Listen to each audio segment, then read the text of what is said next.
সবচেয়ে বেশি স্বাদের শীতল শুটকি দিয়ে কচুরলতি। তো হ্যালো এভরিওয়ান, কেমন আছেন সবাই? আশা করি ভালো আছেন। তো আজ লতি দিয়ে শীতল শুটকি রান্না করব।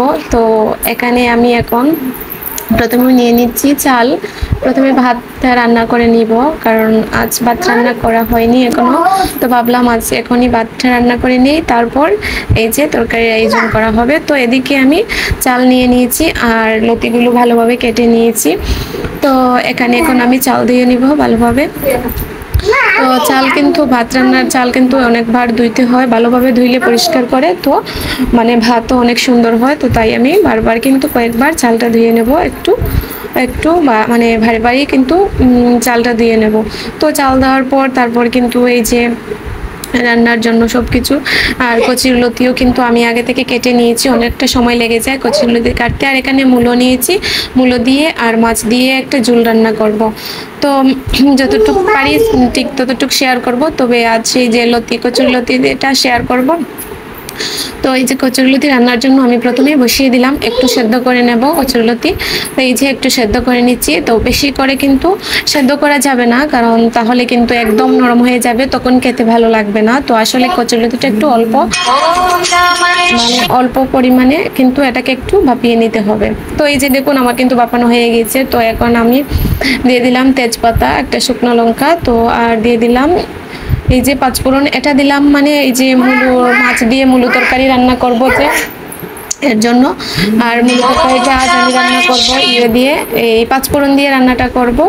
আর তারপর পাঁচফোড়ন দিয়ে রান্না করলে ভালো লাগে খেতে, তো অনেক সময় পেঁয়াজ দিয়ে রান্না করে খাই, তো আজ ভাবলাম যে পাঁচফোড়ন দিয়ে রান্না করি। তো এই যে একটু পাঁচফোড়ন দিয়ে রান্না করছি আর এই যে নাড়াচাড়া করে নিচ্ছি একটু পর পর, যেন নিচের দিকে না লেগে যায়। এই যে দেখুন মূলোটা আমার ভালোভাবে ভাজা ভাজা হয়ে গিয়েছে। তো তারপর দিয়ে দিলাম আমি স্বাদ মতো লবণ, দিয়ে তারপর দিয়ে দিলাম আধা চামচের মতো হলুদ গুঁড়ো দিয়ে তারপর দিয়ে দিলাম 1 চামচের মতো লঙ্কা গুঁড়ো। তো মশলা যা ছিল সব দিয়ে দিলাম। তারপর দিয়ে দিচ্ছি আধা চামচের মতো ধনিয়ার গুঁড়ো দিয়ে মানে একটু নাড়াচাড়া করে নেবো ভালোভাবে, যেন মশলাটা ভালোভাবে একটু মানে কষিয়ে নিতে পারি, ঠিক তেমন করেই কিন্তু কষিয়ে নেব।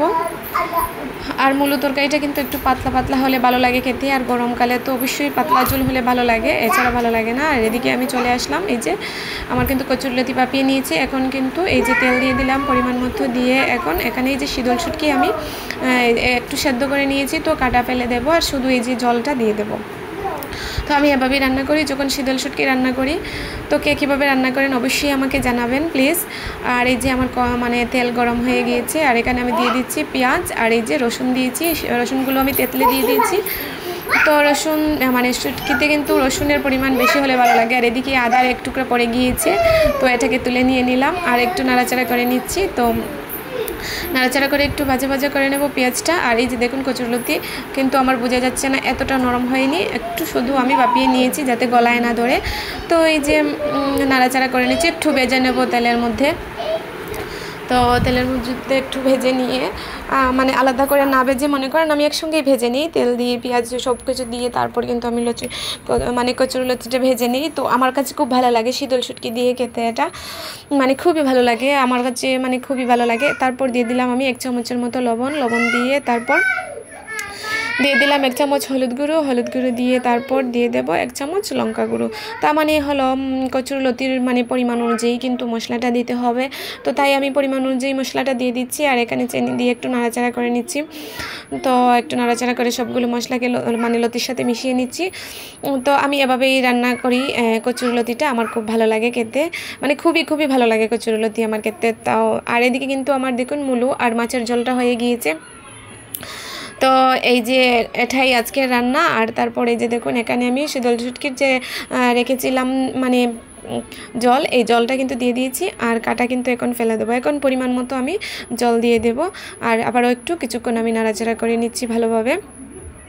তো নাড়াচাড়া করে তারপর এই যে দেখুন পরিমাণ মতো জল দিয়ে দিচ্ছি, কিন্তু একটু মানে জল ফুটা পর্যন্ত অপেক্ষা করব। ভালো এতটা কিন্তু জল রাখবো না, কারণ একটু গ্রেভি হওয়া পর্যন্ত কিন্তু তারপর আমি ওই যে আমার কিন্তু জাল ফুটে উঠেছে। আর এদিকে কিন্তু এই যে মাছের তরকারিটা কিন্তু হয়ে গিয়েছে, রুই মাছ আর মূলো দিয়ে ঝোল রান্না করেছিলাম। তো এটাও কিন্তু আমার প্রায় হয়ে গিয়েছে। তো আজকে পাঁচফোড়ন দিয়ে মূলোর তরকারিটা রান্না করেছি। আর এদিকে দেখুন এই যে আমার কচুরলতি শীতল দিয়ে শুটকি যে রান্না করেছি, দেখুন অসাধারণ লাগছে দেখতে, মানে লোভ হয়ে আসছে বারবার, মানে খেতে ইচ্ছা করছে, এমন ভালো লাগছে কি বলবো। তো আর এখানে পাতলা করে মুসুর ডাল মানে রান্না করে নিয়েছি।